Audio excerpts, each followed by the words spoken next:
კომუნიკაციების ეროვნულმა კომისიამ მობილური ოპერატორების მაგთი ჯეოსელის და ბილაენის სანქციების გადაწყვეტილება არ მიიღო. კავკასიის ციფრული ქსელები მობილურ ოპერატორებს დისკრიმინაციის აკრძალვის ვალდებულების დარღვევაში ადანაშაულებდა.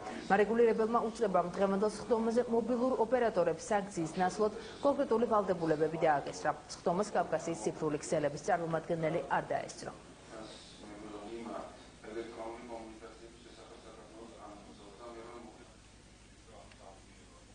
სამივე მობილურ ოპერატორს დაევალა ქმედების განხორციელება, ხარჯების და შემოსავლების განცალკევებული ფორმით წარმოდგენის ვალდებულება 3 თვის ვადაში. ეს ინფორმაცია უნდა იყოს აუდიტორული კომპანიის მიერ შემოწმებული და დადასტურებული. მივესალმებით კომისიის გადაწყვეტილებას, რომ გაითვალისწინა ჩვენი არგუმენტები და საკითხის სიღრმისეულად შესასწავლად გარკვეული პერიოდი დააწესა.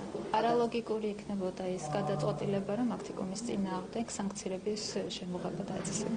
ჩვენ მივესალმებით იმ ტიპის გადაწყვეტილებას, რომელიც დღეს კომისიამ გამოაცხადა. ფაქტიურად ამით ნაწილობრივ მოხდა იმ არგუმენტაციის გაზიარება, რაც ოპერატორების მხრიდან ასაკეთთან დაკავშირებით არსებობდა და შესაბამისად ამ მიმართულებით მართლა ესეთი მისასალმებელი გადაწყვეტილება იყო კომისიის მხრიდან.